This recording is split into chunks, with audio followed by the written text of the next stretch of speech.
लखनऊ और मुंबई के आखिरी मैच में लखनऊ की बहुत बड़ी जीत आई। लखनऊ की इस बड़ी जीत ने आरसीबी, सीएसके समेत प्लेऑफ की रेस हिलाई। 4 टीमों की टेंशन बढ़ाई तो 4 टीमों की हो गई इस आईपीएल से विदाई। जानिए कैसे एलएसजी की जीत ने आरसीबी और सीएसके की धुकधुकी बढ़ाई। जी, मुंबई इंडियंस और लखनऊ सुपर जायंट्स के बीच दोनों का 14वां मुकाबला यानी कि इस सीरीज का आखिरी मुकाबला खेला गया, जिसमें लखनऊ सुपर जायंट्स ने एक बड़ी जीत दर्ज करते हुए मुंबई को हरा दिया और साथ ही साथ पॉइंट्स टेबल हिला दिया, प्लेऑफ की रेस को भी हिला दिया। एक साथ सीएसके, आरसीबी दोनों को टेंशन में डाल दिया। इस मैच में पहले बल्लेबाजी करते हुए लखनऊ सुपर जायंट्स की टीम ने 200 से भी ज्यादा का स्कोर बोर्ड पर लगा दिया।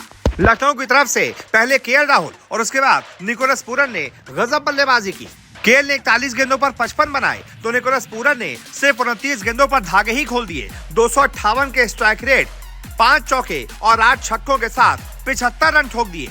इसके बाद आखिर में 10 गेंदों पर 220 के स्ट्राइक रेट के साथ आयुष पदोनी ने 22 रन ठोक दिए और इस तरीके से लखनऊ ने पूरे 20 ओवर में 214 रन ठोक दिए।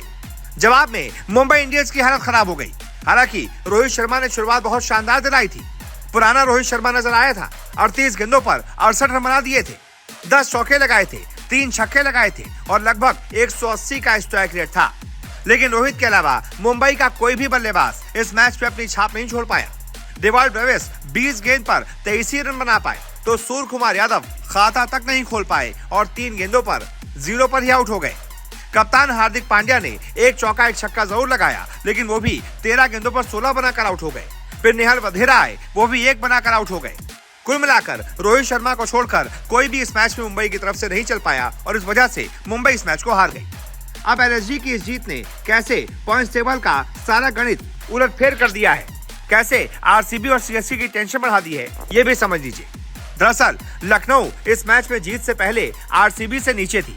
लखनऊ नंबर 7 पर थी, लेकिन अब 14 मैच में 14 पॉइंट के साथ लखनऊ की टीम ने आरसीबी को पछाड़ दिया है और वो पॉइंट्स टेबल में आरसीबी से ऊपर आ गई है।